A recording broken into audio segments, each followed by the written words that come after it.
Praise the Lord. आप सब अपने स्थानों पर बैठ सकते हैं।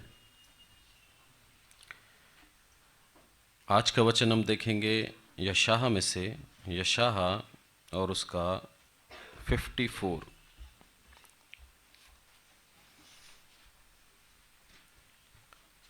यशाह 54 1 से लेकर 2 आयतें यदि हम पढ़ें, उसके अंदर क्या लिखा है।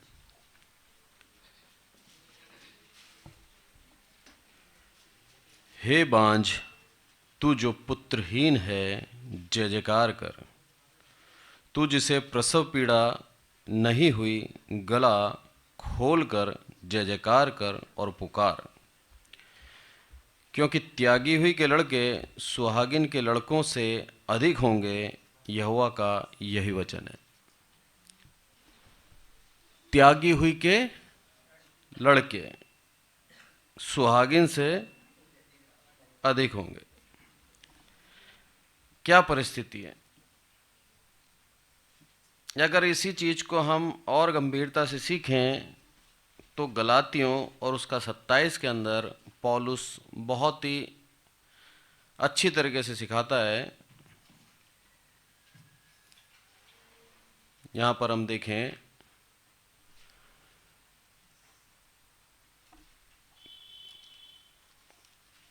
वही पद को दोबारा लिखा है, पर यदि हम उससे ऊपर पढ़ें 21 से, तो वहां पर हमें साफ पता लगता है। तुम जो व्यवस्था के अधीन होना चाहते हो, मुझे बताओ, क्या तुम व्यवस्था के नहीं सुनते? यह लिखा है कि अब्राहम के 2 पुत्र हुए, एक दासी से, एक स्वतंत्र स्त्री से। परंतु जो दासी से हुआ वह शारीरिक रीति से जन्मा, और जो स्वतंत्र स्त्री से हुआ वह प्रतिज्ञा के अनुसार जन्मा। यहां पर स्वतंत्र स्त्री और दासी दोनों को बताया। और ये कौन है स्वतंत्र स्त्री? सारा। और दासी कौन? हाजिरा। इसी चीज को यशाह के अंदर जो बताया गया है, यशाह के अंदर यही चीज को समझाया गया है कि जो स्वतंत्र स्त्री है, भले ही वो तो बांझ है अभी, पर जो सुहागिन है उसके लड़के कम हैं, पर जो हाजिरा है उसके लड़के ज़्यादा हैं। तू डर मत, एक समय ऐसा आएगा मैं तेरे को बढ़ा दूंगा। आज हमारे जीवन के अंदर हम कई बार सोचते हैं कि आज हम निराशा में चल रहे हैं, आज हम परेशानी में चल रहे हैं, आज हमारे जीवन के अंदर कोई उत्साह नहीं है, किस तरह से अपने जीवन को हम जिएं। ये कब लिखा गया मालूम है? ये जब वो बंधुआई में थे। अभी बंधुआई से आए नहीं है, 70 साल की गुलामी में है ये, बेबीलोन की। उस गुलामी के अंदर ये जब पूर्ण रूप से निराशा में थे और इनको ऐसा लग रहा था कोई इनका छुड़ाने वाला नहीं है, तब मेरे प्रभु ने आशा का वचन उनको दिया। आज कई हजार साल हो चुके हैं इस वचन को लिखे हुए, पर आज भी ये वचन हर एक उस व्यक्ति के लिए जो प्रभु यीशु मसीह को जानता है, मानता है और उसके ऊपर विश्वास करता है, असर रखते हैं।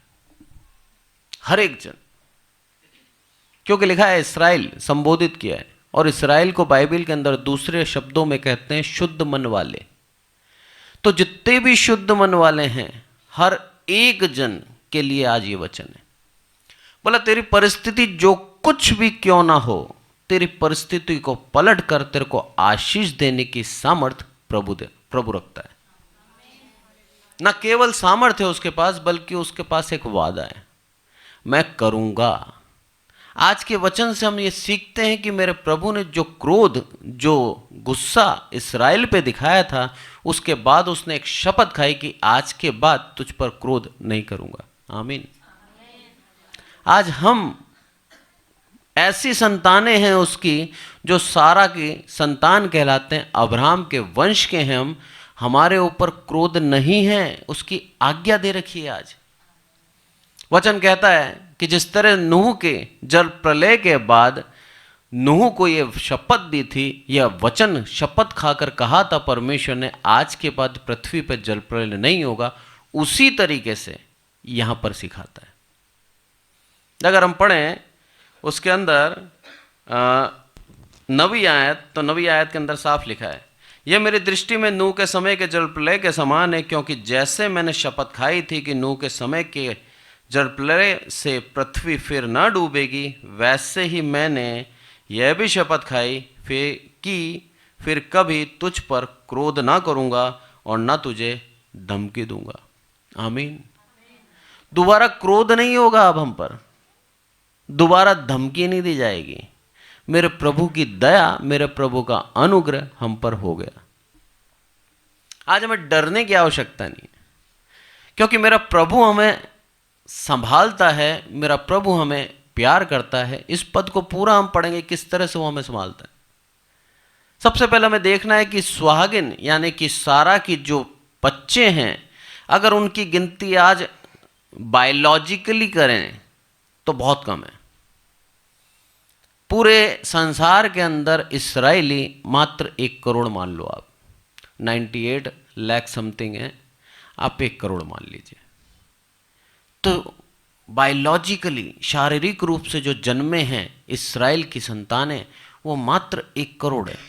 और पूरी दुनिया की अगर गिनती करें हम मनुष्यों की तो 700 करोड़ से ऊपर है।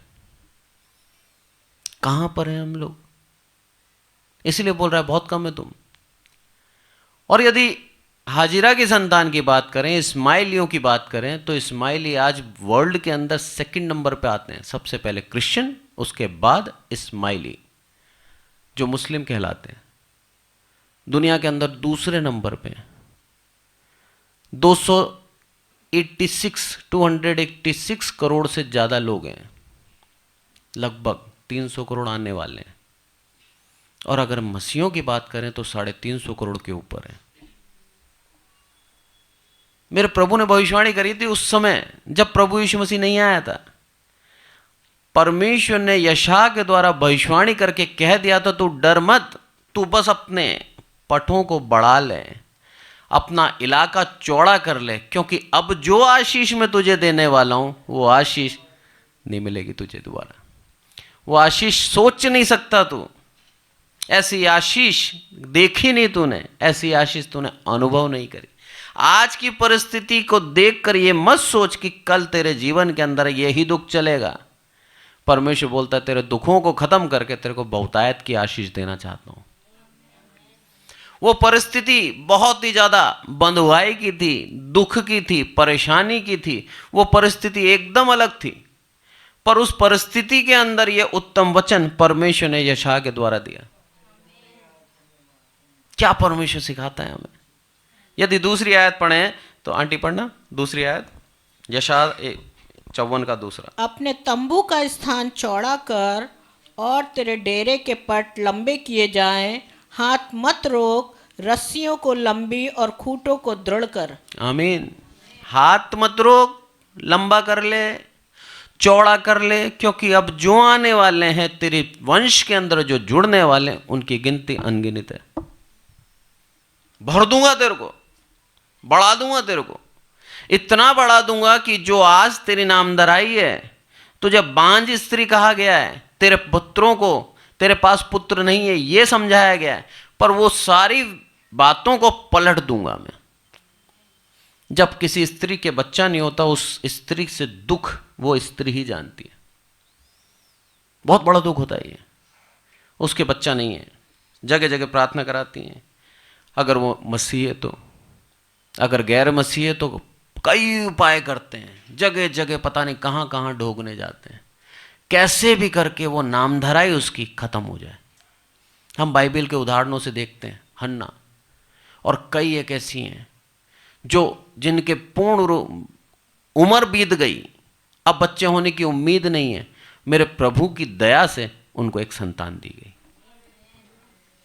आज प्रभु वही बोल रहा है। ये बांझ स्त्री यरूशलेम को दर्शाता है। बोला आज तेरे पास कुछ नहीं है, मत डर, तेरे बच्चे तितर बितर हो चुके, तेरे पास तेरी संतानें नहीं है, बोला मत डर। काम क्या कर, इसके विपरीत तू तेरे घर को बड़ा कर ले, आशीष आने वाली है उसके लिए तैयारी कर ले। कैसी बात है ना, एकदम अलग विचार प्रभु का, जो हमारी सोच के बिल्कुल विपरीत है। हमारे घर के अंदर यदि हमारी संतान नहीं है, कोई भी नहीं है, तो हम क्या हमारे घर के कमरों को और बढ़ाएंगे क्या? नहीं बढ़ाएंगे। पर मेरा प्रभु क्या बोल रहा है? बड़ा। उस निराशाजनक अवस्था के अंदर उस जीवित प्रभु यीशु मसीह पे विश्वास रख, क्योंकि तेरे जीवन के अंदर वो काम करने वाला हूं जो किसी ने सोचा नहीं था।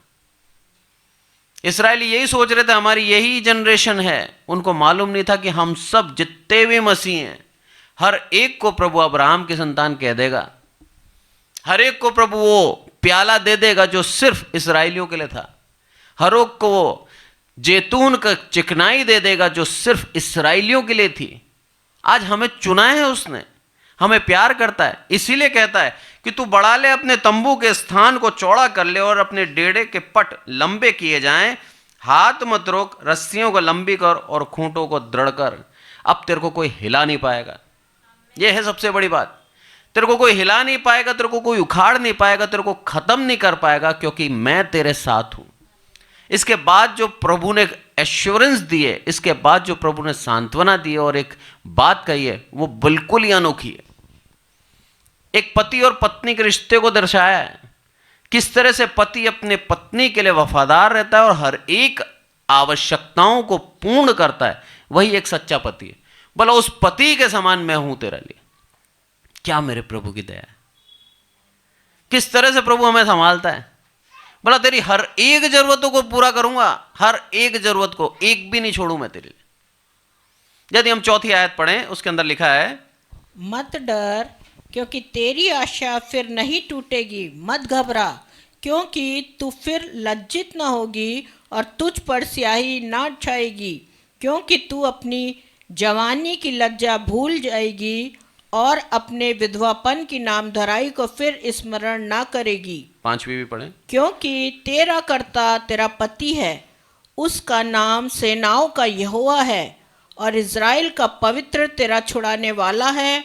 वो सारी पृथ्वी का भी परमेश्वर कहलाएगा। आमीन। साफ साफ कहा है, तेरा पति तेरा कर्ता सेनाओं का यहोवा है, तेरी नामधराई में हटा दूंगा। आज आपके जीवन की वो निराशा को हटाना चाहता है मेरा प्रभु। आज आपके जीवन में नई आशा देना चाहता है मेरे प्रभु। प्रभु कहना चाहता है, मैं हूं तेरे साथ बल के साथ खड़ा हूं, मैं तेरे दाहिने मैं ही हूं। ये प्रभु आज हमें सांत्वना देता है इन वचनों के द्वारा। हमारे जीवन के अंदर, हर एक के जीवन के अंदर मैं कहूँगा कुछ ना कुछ समस्या, कुछ ना कुछ परेशानी चलती है। हो सकता है आर्थिक रूप से हो सकता है पारिवारिक रूप से हो सकता है शारीरिक रूप से हो, किसी भी प्रकार से हो सकती है। पर मेरा प्रभु क्या बोलता है, हर एक जगह मैं खड़ा हूं तेरे साथ। बोला तेरे को डरने की जरूरत नहीं है। लिखा है साफ साफ, मत डर, तेरी नामधराई अब दूर हो गई है, तेरा परमेश्वर तेरा पति तेरे साथ है। आमीन। मेरा प्रभु आज हमें संबोधित करता है अपनी दुल्हन के रूप में। बोला मैं तुझे दुल्हन बना दूंगा। जो विधवा के रूप में घूम रही है उजड़ी हुई, आज तेरे को वापस स्थिर कर दूंगा, वापस तेरे को क्या कर दूंगा, खूबसूरत कर दूंगा, वापस तेरे को दुल्हन कर दूंगा, क्योंकि मैं तेरा पति हूं। आमीन। तेरी परिस्थिति को बदल दूंगा, तेरी निराशा को आशा में बदल दूंगा, तेरे दुखों को खुशी में बदल दूंगा, क्योंकि मैं तेरे साथ हूं। आज मेरा प्रभु हमारे साथ है, इससे बड़ी खुशी की बात और कुछ नहीं हो सकती। मेरा प्रभु हमारे साथ है और वादा करता है, तेरे पे दोबारा क्रोध नहीं करूंगा। आमीन। कितना प्यार करता है हमें। बोलता दोबारा क्रोध नहीं करूंगा। यही कारण है आज कई मसीह गलतियों में चल रहे हैं, अहम में चल रहे हैं, अपने ईर्ष्या को रखते हैं, हर एक प्रकार के बैर भाव है, पर प्रभु क्रोध नहीं कर रहा। उसका कारण है वो शपथ दे चुका, बोला अब क्रोध नहीं करूंगा तुझ पे, अब तुझे बंधुआई में नहीं डालूंगा, अब आखिरी न्याय होगा। उससे पहले हमें पूरा अनुग्रह का समय दिया है, माफी उसके जीवन के अंदर। वो दया का सागर ऐसे ही बोलते हैं, इतनी जीवन के अंदर उसकी माफी है, हमें माफ करता जाता है और नए मौके देता जाता है।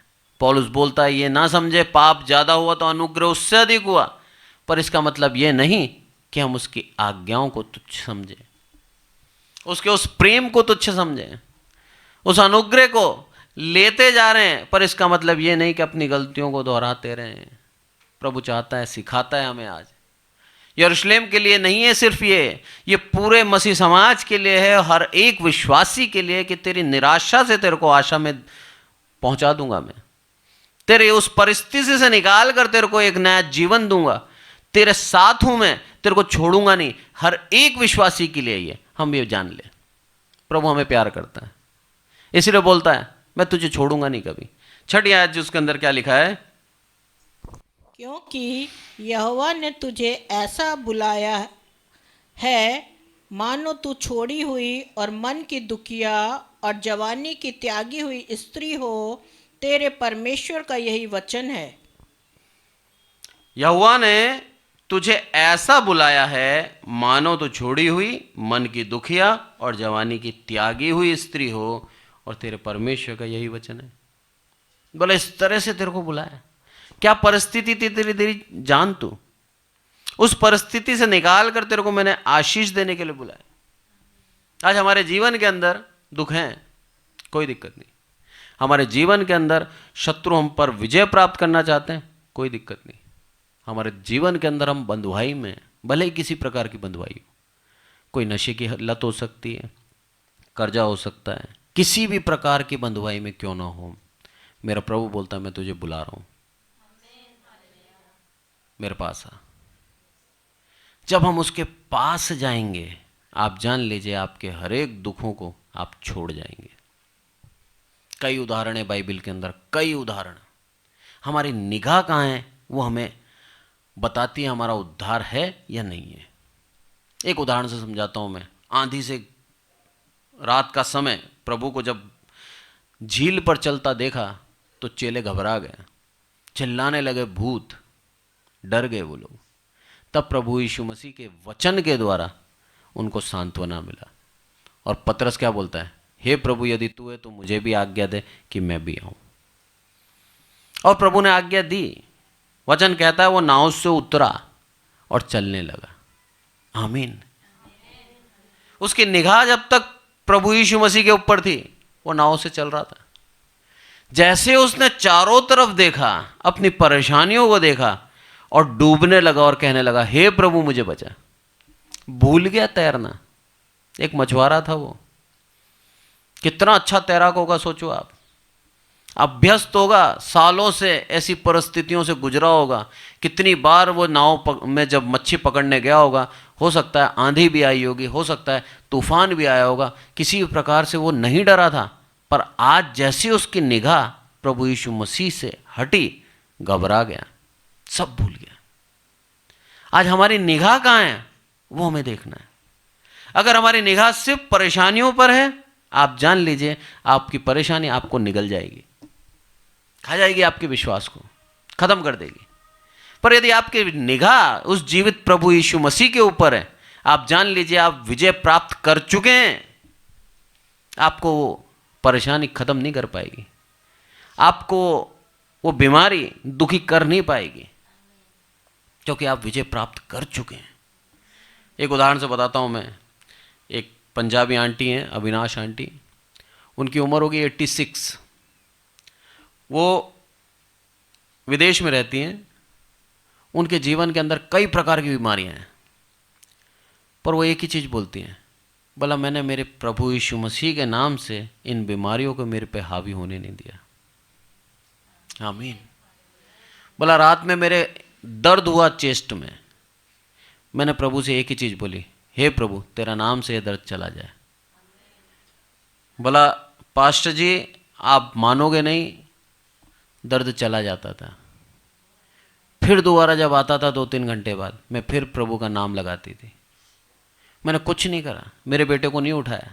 सुबह जब मैं गई डॉक्टर के पास, तब डॉक्टर ने बताया कि आपके आर्टरीज ब्लॉक होने वाली है, जो नसें हैं, आपको दिल का दौरा पड़ सकता था। बोला प्रभु की दया देखो, पूरी रात संभाला उसने मुझे। उसी महिला को जब बहुत ज़्यादा शुगर शूट अप हो गई, उनकी शुगर भी है, प्रार्थना कराई, हे प्रभु मेरी, और खुद ने प्रार्थना करी, हे प्रभु मुझे संभालना। प्रभु की दया देखिए आप, पहुंची तब ये परिस्थिति थी, एडमिट कर लिया और बोलते हैं कि अब इनको वो लगाए जाएंगे इंजेक्शन, किसके होते हैं वो, इंसुलिन, वो लगाई जाएगी साहब। 5 मिनट प्रार्थना करी उन्होंने, प्रार्थना करा के गई थी, 5 मिनट प्रार्थना करी। जैसे ही वो लेके आए दोबारा इंश्योरेंस लगाने के लिए, दोबारा एक बार चेक करा, बोला आपकी नॉर्मल कैसे आ गई। आमीन। मेरा प्रभु के नाम में वो शक्ति है। आप बीमारी को ना देखें, आप प्रभु यीशु मसीह को देखें, आपको उस परिस्थिति से निकाल देगा वो। बोलते मेरे को 3 दिन के एडमिट के लिए रखा था वो यूएस में, बोला 3 दिन का बिल वो कितना बनाते हैं मुझे नहीं मालूम, प्रार्थना करा के गई थी, बोला ये लोग बहुत बिल बनाते हैं, प्रार्थना करना प्रभु की दया से सस्ते में निपट जाऊं। और प्रभु की दया देखिए आप, सस्ते में निपट गई। टैबलेट लिखी, बोला इससे खाते रहना सही हो जाओगे, और आज देख लो करीबन 6 महीने हो गए, दोबारा यह परिस्थिति नहीं आई। क्या प्रभु की दया है, निगाह उसकी ओर। आज इस्राएलियों की निगाह भटक गई थी, इस्राएलियों की निगाह समृद्धि पे चली गई थी, इस्राएलियों की निगाह अन्य देवी देवताओं पे चली गई थी, इस्राएलियों की निगाह घृणित पशुओं की चित्रों पे गई थी, क्योंकि अशुद्ध कर दिया था इन्होंने।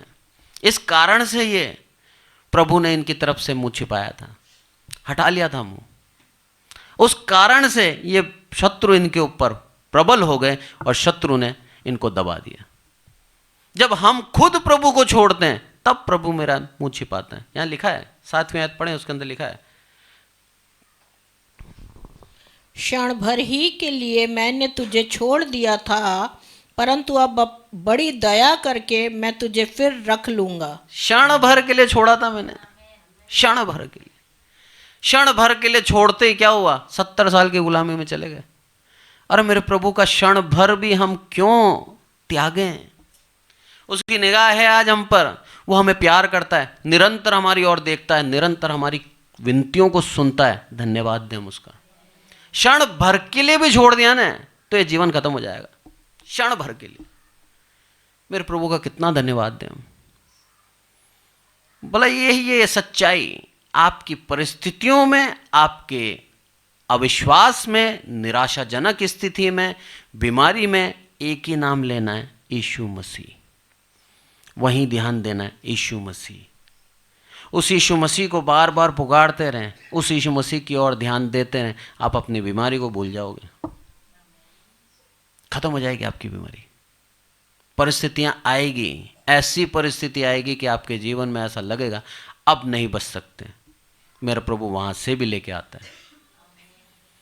इतनी शक्ति है प्रभु के अंदर, पर वो चाहता ही है कि निगाह उसकी ओर, क्योंकि निगाह हम उसकी ओर से हटा लेते हैं, वो हमें क्षण भर के लिए भी छोड़ देगा तो हम नाश हो जाएंगे।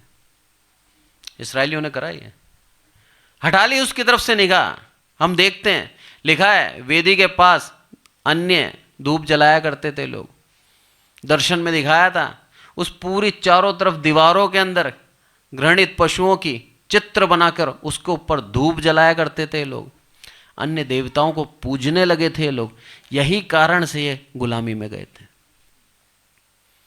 हम कई बार परमेश्वर को छोड़कर, आज मूर्ति पूजा नहीं कर रहे हैं, पर परमेश्वर को छोड़कर किसी के ऊपर यदि भरोसा करते हैं, अपने पैसे पे भरोसा करते हैं, किसी डॉक्टर पे भरोसा करते हैं, किसी व्यक्ति पे भरोसा करते हैं, आप जान लीजिए मेरे प्रभु को क्रोध आता है कि मुझ सामर्थ्य को छोड़ के ये किस पे भरोसा कर रहे हैं। इसलिए छोड़ देता है हमें। बोला कर ले जो करना है तेरे को, जितने दिन तेरे को मन की करनी है कर ले, पर जब टूट जाएगा तब मेरे पास आएगा। और ये सच्चाई है। जब सब हार जाते हैं तब एक ही बात बोलता है डॉक्टर, प्रार्थना करो। क्या बात है, सबसे लास्ट में प्रार्थना करते हैं हम। प्रभु क्या चाहते हैं, सबसे पहले करें। वो अवस्था ही नहीं देगा आपके जीवन के अंदर। जब आगे हम पढ़ते हैं 10वीं आयत, उसके अंदर देखिए 8वीं पढ़े, 8वीं पहले। क्रोध के आवेश में आकर मैंने क्षण भर के लिए तुझसे मुंह छिपाया था, परंतु अब अपनी परंतु अब अनंत करुणा से मैं तुझ पर दया करूंगा, तेरे छुड़ाने वाले यहोवा का यही वचन है। आमीन। तेरे छुड़ाने वाले यहोवा का यही वचन है। वो यहोवा हमारा आज पति भी है, वही यहोवा हमारे लिए खड़ा भी है, वही यहोवा हमारी हर एक जरूरतों को पूरा कर रहा है, वही यहोवा हमारी नामधराई को दूर कर रहा है, वही यहोवा हमें सुहागिन कर रहा है। जो उजड़े हुए थे हम, वापस हमें बना दिया वही यहोवा ने। वही यहोवा हमें क्या बोल रहा है? पल भर के लिए मुंह छिपाया था क्रोध के आवेग में आकर, क्योंकि मैं तुझसे क्रोधित हो गया था। वो तो प्रभु की दया है कि पूरा इस्राएल खत्म नहीं हुआ, क्योंकि उसने वादा किया था अब्राहम से, नहीं तो इस्राएल खत्म भी हो सकता था। आज उसके वादा ही है कि दोबारा क्रोध नहीं करूंगा। यही कारण से आज हम जीवित हैं। प्रभु की दया है ये। बोला कुछ पल के लिए मुंह छिपाया था, कुछ पल के लिए, और तुमने करा क्या? तुम ऐसी अवस्था में आ गए कि तुम अब वापस दोहाई देकर मेरी प्रार्थना कर रहे हो। हमारे जीवन में हम यही करते हैं।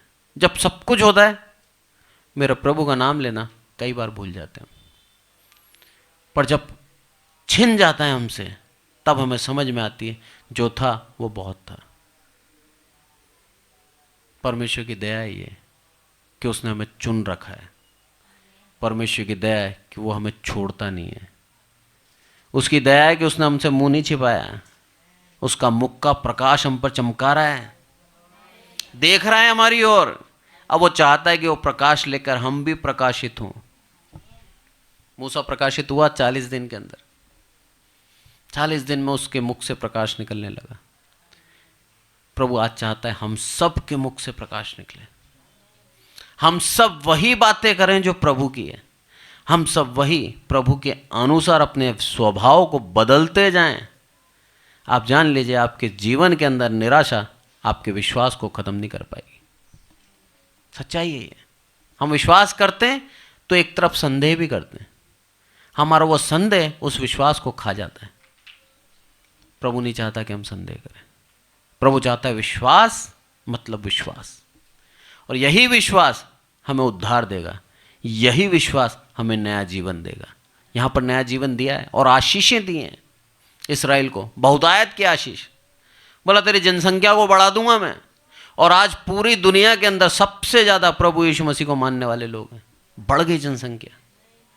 ये प्रभु की जो वाचा थी, जो बोला गया था यशायाह के अंदर, वो भविष्यवाणी आज पूरी होते हुए हम देख रहे हैं। कितने सालों बाद प्रभु के यीशु मसीह के आगमन से पहले ही कह दिया था कि ऐसा होगा, और आज वो हम देख रहे हैं। हम सौभाग्यशाली हैं कि हम उस भविष्यवाणी को पूरा तो देख रहे हैं। हम कह सकते हैं मेरा प्रभु सच्चा है, जो कहता है करता है। भले आप नहीं भी कहोगे तो भी सच्चा ही है वो। 9वीं आयत पढ़ें, 10वीं पढ़े, 10वीं। चाहे पहाड़ हट जाएं और पहाड़ियां टल जाएं, तो भी मेरी करुणा तुझ पर से कभी न हटेगी और मेरी शांतिदायक वाचा न टलेगी। यहोवा जो तुझ पर दया करता है, उसका यही वचन है।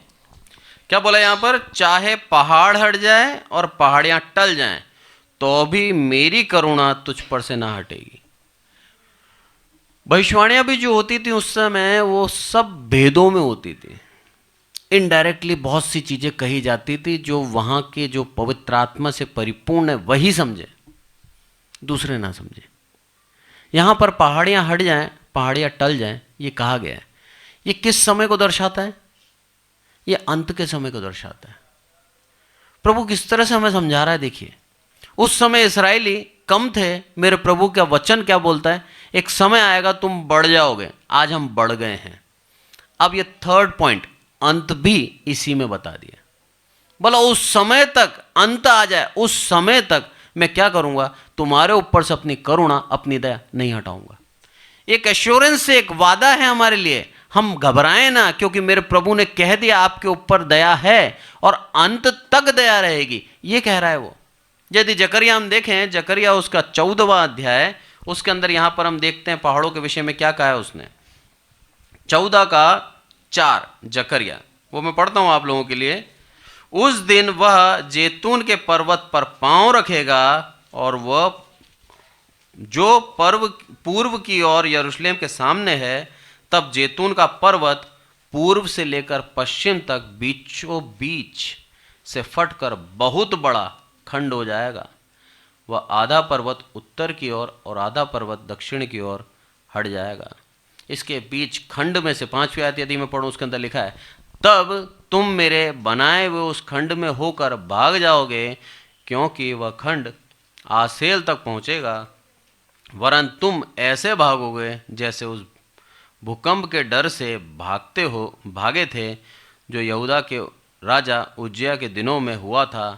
तब मेरा परमेश्वर यहोवा आएगा और सब पवित्र लोग उसके साथ रहेंगे। आमीन। उस पर्वत के विषय में लिखा है कि वो 2 टुकड़े हो जाएगा। यहां पर क्या बोलता है? पर्वत हट जाए। हट गया ना पर्वत। किस तरह से प्रभु सिखा रहा है? अंतिम दिन की भविष्यवाणी भी यशायाह के अंदर कर दी। बोला वो हट जाएगा, जैसे पांव 2 टुकड़े हो जाएगा और उसके बीच में से तुम भागोगे। इस्राएलियों के लिए लिखा है ये, और अपने प्राणों को बचा लोगे। जो उज्जिया के दिन के अंदर जो भूकंप आए थे उसके समान तुम भयभीत होकर भाग जाओगे और बच जाओगे। और ये चीज यशायाह के अंदर लिखी है कि पहाड़ हट जाएंगे, पहाड़ियां टल जाएंगी, तुम्हारे परमेश्वर की दया और करुणा कभी नहीं हटेगी तुम पर से।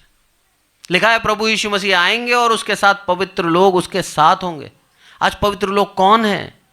जो प्रभु यीशु मसीह के लिए अपने प्राणों को दे चुके हैं। हर एक व्यक्ति प्रभु यीशु मसीह के साथ आएगा और वो प्रथम पुनरुत्थान होगा। और जितने उस समय जीवित होंगे जो प्रभु यीशु मसीह पर सच्चा विश्वास करते हैं, वो भी उनके सहभागी हो जाएंगे।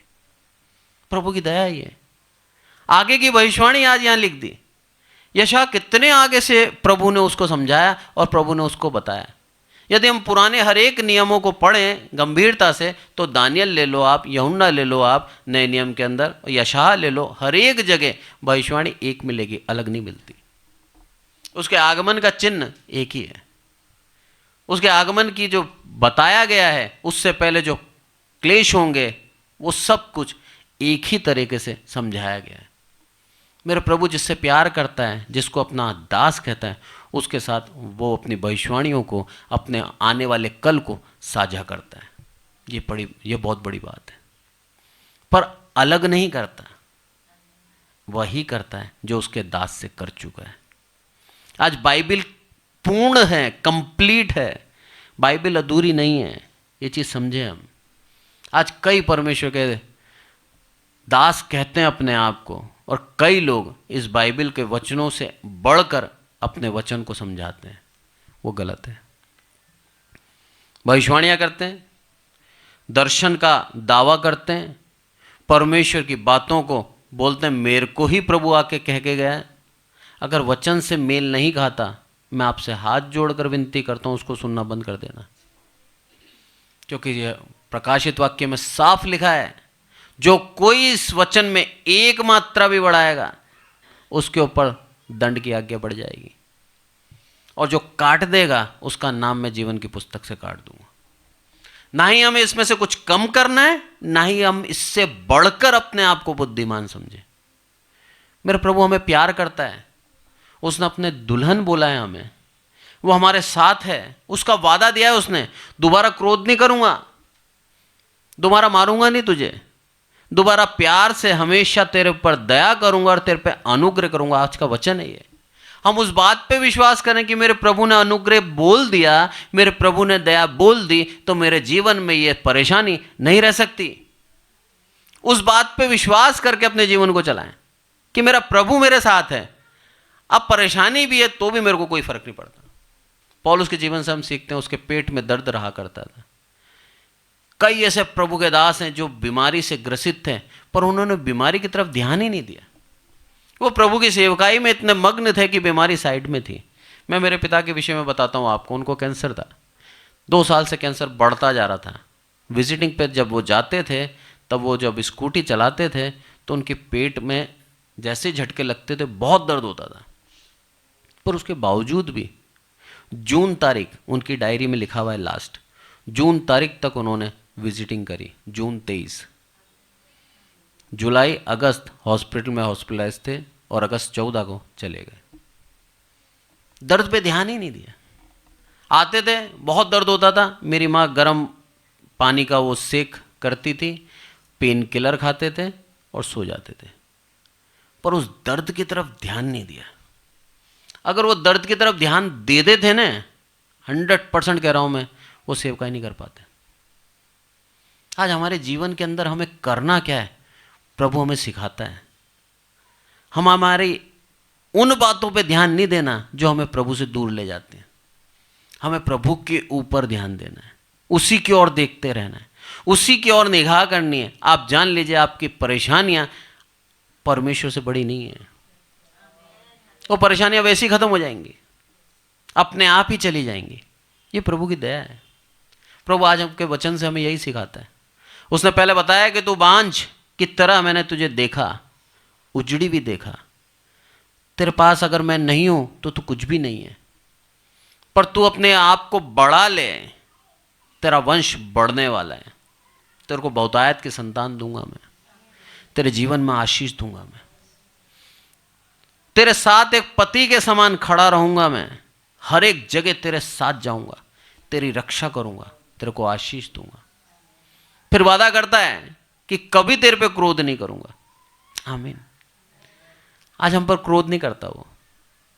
उसके बाद एक और वादा करता है, तेरे ऊपर दया और तेरे पे अनुग्रह पृथ्वी के अंत तक करता रहूंगा। इससे बड़ा और इससे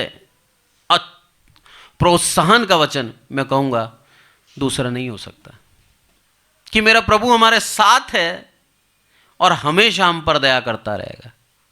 तो उस दयावान प्रभु यीशु मसीह की ओर देखते रहें, आपकी निराशा भाग जाएगी। प्रभु यीशु मसीह के उदाहरण से समझाता हूं मैं आपको। प्रभु यीशु मसीह 40 दिन के उपवास और जंगल के अंदर घूमने के बाद जब शैतान ने उसकी परीक्षा ली, आप जान लीजिए उसने उस भूख को नहीं देखा, उसने उस परेशानी को नहीं देखा। शैतान को सबसे पहले क्या बोला? वचन में ये लिखा है, वचन ये कहता है। हर बार वचन से कोट करा उसको। आपके जीवन की परेशानियों को आप वचन से ही हरा सकते हैं। हर एक परिस्थिति के लिए वचन है इसमें, हर एक बात के लिए वचन है इसमें। उस वचन से उस शैतान को भगा दे। शैतान वचन से ही डरता है, और किसी से नहीं डरता। आपके मसल्स से नहीं डरता, आपके पैसों से नहीं डरता, आप कितने स्ट्रांग है उससे नहीं डरता। क्या प्रभु यीशु मसीह में विश्वास नहीं था? विश्वास उसी से हमने सीखा है। उसके बाद भी उसने वचन कोट करे। आपका कितना ही बड़ा विश्वास हो, अगर आप वचन कोट नहीं करते, आपका विश्वास खा जाएगा, वो खत्म कर देगा वो। इसलिए वचन कोट करें, हर परिस्थिति में उन वचनों को बोलें, मेरा प्रभु मेरे साथ है, मेरा प्रभु मेरे पे दया करता है, मेरे प्रभु ने वादा किया है मुझ पे क्रोध नहीं करेगा, तो ये परिस्थिति मेरे पे बन नहीं सकती। परेशानियां तो डालेगा वो, क्योंकि वो आपका विश्वास खा जाना चाहता है। उसको मालूम है मार्ग से इनको हटा दूं तो ही ये स्वर्ग राज्य नहीं जा पाएंगे। अगर मार्ग में इनको बने रहने दिया, ये स्वर्ग राज्य पहुंच जाएंगे। आज हम सबके नाम जीवन की पुस्तक में लिखे हैं, सबके नाम। प्रभु हमें प्यार करता है, इसीलिए उसने सबके नाम लिखे हैं। वो चाहता है हम सब स्वर्ग राज्य जाएं। शैतान चाहता है हमें मार्ग में ही खत्म कर देना। चुनाव आपके पास है, हमें इस संसार की सुननी है या उस प्रभु यीशु मसीह की ओर देखना है। हमें परिस्थितियों को देखना है या जीवते प्रभु यीशु मसीह पे आशा रखनी है। चुनाव हमारे ओर है। जब हम उसके ऊपर आशा रखते हैं, उसकी ओर निगाह करते हैं, आप जान लीजिए आपके जीवन में परेशानियां हैं भी तो भी असर नहीं कर पाएंगी, तो भी आपको खत्म नहीं कर पाएंगी, तो भी आपको निराश नहीं कर पाएंगे, क्योंकि जीवित प्रभु की ओर आपकी निगाह है। आज प्रभु यही चाहता है कि हमारी निगाह उसके ऊपर रहे, उसको छोड़ कहीं ना देखें। अगर उसने पल भर के लिए भी अपना मुंह छिपा लिया, हम ना खत्म हो जाएंगे। पर उसकी करुणा अनंत है, उसकी दया का उसने वादा किया है, दूसरे आगमन तक तुम पर दया करता रहूंगा, करता रहूंगा। यही कारण है आज प्रभु हम पर दया करता रहे और करता ही जा रहा है। आज के वचन से प्रभु हम सबको आशीषित करें। आइए प्रार्थना करें। हे हमारे प्रभु, हम सबको संभाल के रखते हैं, इसलिए आपका धन्यवाद मेरे प्रभु। आदर मान आपको देते हैं मेरे प्रभु। विशेष करके प्रार्थना करते हैं मेरे प्रभु आपकी दया, आपकी करुणा के लिए। जो वादा किया है आपने मेरे प्रभु, सदैव आपकी दया, आपकी करुणा हमारे पर रहेगी मेरे प्रभु। हमारे को शारीरिक बल है नहीं है उससे कोई फर्क नहीं पड़ता मेरे प्रभु। हम तंदुरुस्त हैं या हम बीमार हैं उससे कोई फर्क नहीं पड़ता मेरे प्रभु। हमारी परिस्थितियों से हमारा विश्वास डगमगाए ना मेरे प्रभु, बल्कि मेरे प्रभु हमारी परिस्थितियों पर विजय प्राप्त कर कर हम आपकी आराधना करें मेरे प्रभु, आराधना करें मेरे प्रभु। हमारे को आपने जीवन दिया, आपका धन्यवाद करें और प्रतिदिन आपकी आराधना, आपकी महिमा हमारे जीवन से करें मेरे प्रभु। आज के वचन से मेरे प्रभु आप दोबारा हमें सांत्वना देते हैं, दोबारा हमें बल देते हैं कि आप हमारे साथ खड़े हैं, एक पति के रूप में, एक यहोवा के रूप में, एक सहायक के रूप में, एक अगुवे के रूप में मेरे प्रभु। हर एक प्रकार से आप हमारे साथ खड़े हैं। वादा करते हैं मेरे प्रभु तेरे पे दया मृत्यु के दिन तक करता रहूँगा। सच में मेरे प्रभु इससे बड़ी बात हमारे लिए और कुछ नहीं हो सकती मेरे प्रभु, कि आप हमारे ऊपर सदैव दया करते रहते हैं। आपने वादा किया है मेरे प्रभु हम पर क्रोध नहीं करेंगे दोबारा, आप झूठ नहीं बोलते। आपका वादा सदैव हम पर बना रहेगा मेरे प्रभु। आदर मान आपको देते हैं मेरे प्रभु। आपने हमें जोड़ा आपकी प्रजा में, इसलिए आपका बहुत बहुत धन्यवाद देते हैं। आदर मान आपको देते हैं मेरे प्रभु। हम घटें आप बढ़ें, हमारी विनती आपने सुनी, इसलिए आपका बहुत बहुत धन्यवाद। प्रभु यीशु मसीह के नाम से मांगते हैं, आमीन।